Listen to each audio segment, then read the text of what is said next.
How do we get good at it? Well, resolving conflict has everything to do with who we are on the inside.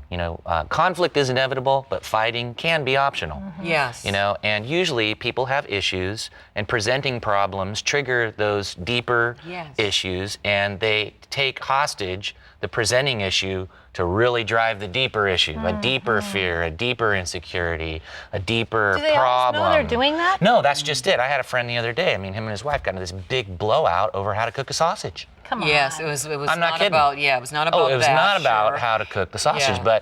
but, people, when they allow problems or conflicts to just kind of fester, Yes. the problem, like I was trained, the family imprint was avoid.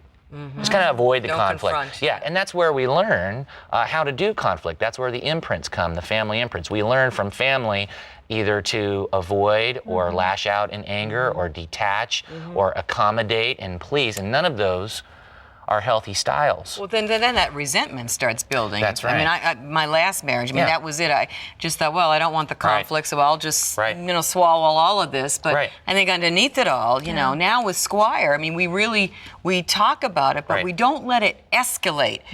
What we do is it's key. And what's key? Praying about it, right? That's true. I worked in mental health for years, and the most effective de-escalating treatment modality, talking with someone who was suicidal on the phone, was prayer. Wow. Bar none. Also recognizing that if you let problems fester, like you were discussing, that leads to emotional distance. Emotional distance leads to physical distance. And then pretty soon you've gone from a little problem, emotional distance, to destruction of the relationship. And sometimes you don't relate the end result of that to what started it in the beginning. So you tend to you lose that. see it as a bigger... start building those bricks slowly until the wall is built. And resolving conflict has everything to do with character and your heart and your perspective. But really, like I said before, conflict's going to happen. Yeah. Jesus said that. Conflict's going to happen. In the world, you got tribulation, you got conflict. So why wouldn't we learn how to manage it? Yeah, and I think sometimes, too, that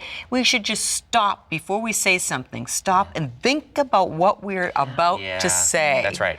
Are we saying that to hurt that person? We should never want to hurt our spouse. Well, you have to have some rules for this stuff, where you seek to understand versus win. Okay? What's the goal here? Okay, well, let me understand. That's huge. You hit the pause button and you go, all right, what's going on here? But then you seek to talk less and listen more. And that's a big problem with us guys. We have to learn how to listen. Like listening or hearing is biological, but listening is a skill. It's not biological. It's where you have presence and you look and you don't try to, like guys, we love to hear what you're saying and we're coming up with the solution as you're talking. That's not listening. Yeah. You're not understanding. You may be hearing, but you're not understanding. And I think sometimes if a man would just repeat what their spouse is saying, so now let me get this right, not in a condescending way, but let me understand what you're saying. Okay, so you're asking me blah, blah, blah. Exactly. So at least we know, he's hearing, he's understanding. Sometimes he might say it back and it might not be at all. Exactly. And then you can correct him. Yes, and then I can correct him, which is my most fun in marriage. That's right, yes. Then you can fire a shot across the bow. That's right. But here's the other thing, too, is that blame game. I think, you see so many marriages where they're blaming the other person for everything. Yeah, that's good. That's another rule where, like, even Chrissy and I, we decided we were going to put a new rule. One rule was no low blows. Yeah. And we couldn't say you always or you never. Oh, yeah. You always do this. You never. So you take the big fat paintbrushes. Yeah.